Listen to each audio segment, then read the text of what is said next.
Hey guys, so I am on my way home from dropping Ben off at school, and I am so exhausted. I got a phone call this morning around 1:30 a.m. to head to TMC because Katie was having baby Charlie.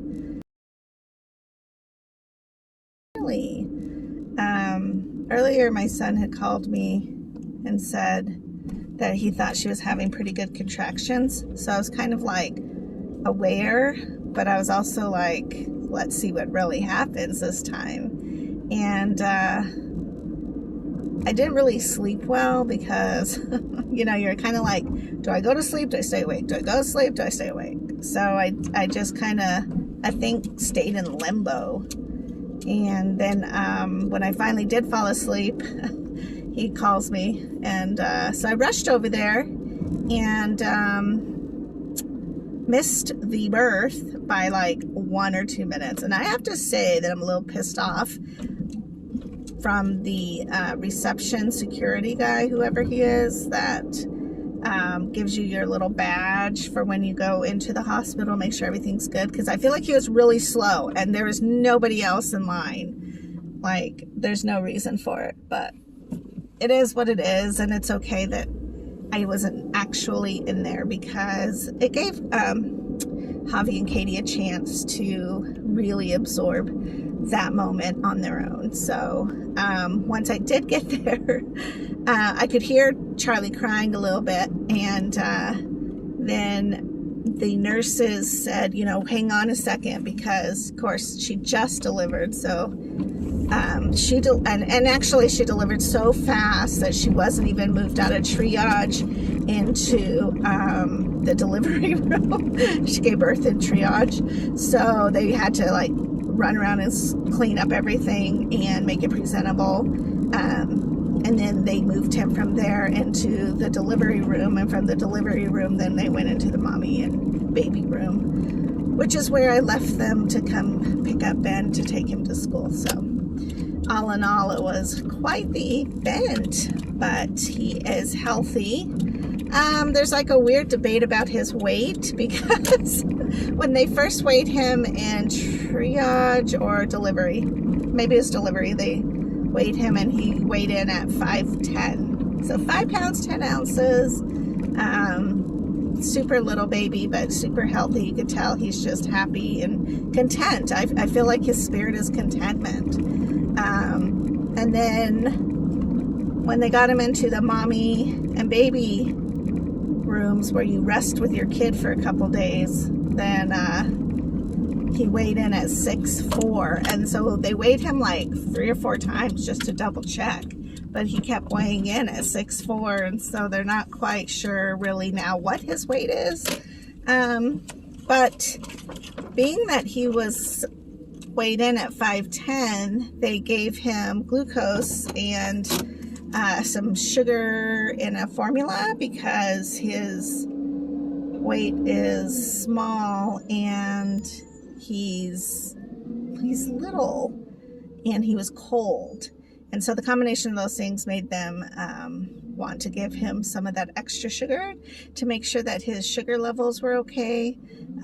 Also because they just naturally check them for that anyways when they're born. So if it's low, then that's kind of the things they do. But they weren't surprised it was low because of his weight. Only now they're like, well, I think he's actually 6'4", and I'm like, oh my gosh, did you guys give him sugar for no reason? I'm trying to be really good at not interfering with anything, because it's also like, what's that vaccine? What are you giving him?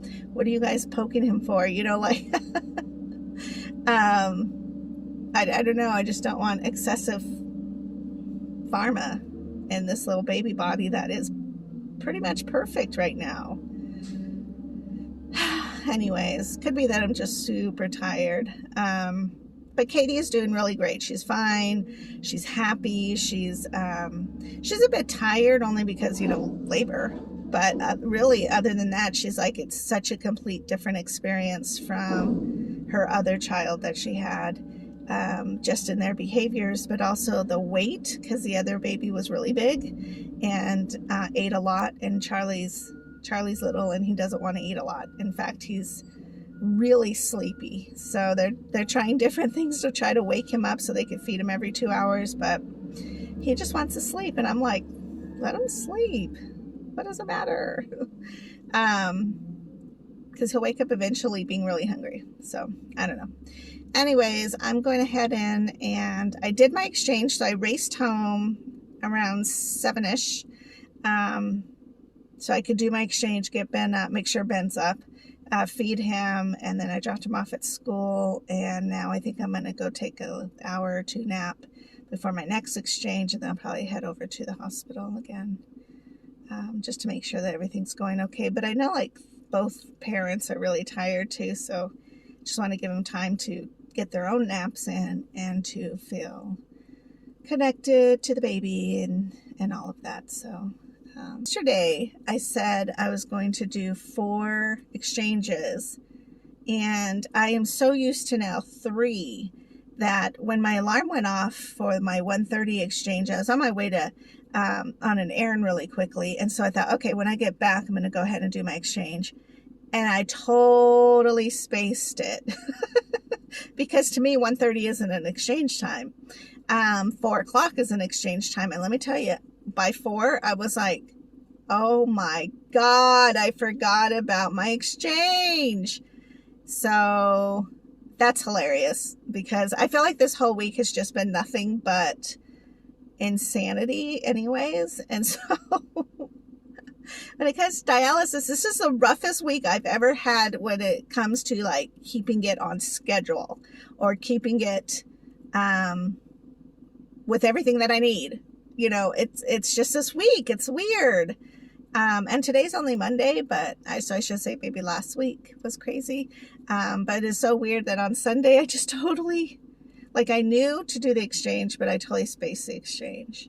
So I ended up doing 3 exchanges, which is my normal exchanges, and that's super cool. It's great. It's still fantastic. And my drain though was like 26. So I literally drained 600 over the 2,000 that I put in. And that's great, because that helped me mentally, I guess, feel like I kind of caught up and balanced out myself from that catastrophe on Saturday where I only did the 1 really long exchange. And then last night when I finally ended up draining at 8:30, my drain was 24. So that's still a really good drain. I also decided to do heparin this morning because I did see a little bit of fibrin, but I also want to make sure that I'm caught up in the fibrin situation since that Saturday catastrophe Saturday of the 1 exchange. So I decided, well, I'm going to keep the heparin in today to see if I can declog anything that could have possibly built up because of that day. And so that's pretty much my plan. And hopefully today I can kind of stay a little bit more on track. Right now I'm going to do my next exchange, and then around noon I should probably do another exchange. I probably will empty until 4 o'clock or something of that nature. Because I figure between 12-ish and 4-ish, if I need to go back to the hospital or run errands for them or get them things, then I have that window. And then I can fill really fast at 4, and then whenever I drain tonight is fine, which will be probably anytime after 7:30. So that's the plan. We'll see what happens. You know how plans get crazy and interrupted. But I don't know. It's so funny. Like a solid, like on the dot, spot on, not messing up anything, not forgetting anything, keeping everything pretty great for a year and a half. And then this week comes and I'm like, oh, so it's just been crazy and weird. But just so odd that I literally forgot my exchange on Sunday. I just was thinking, in my head, usually I do an exchange around noon. And so noon, maybe 1.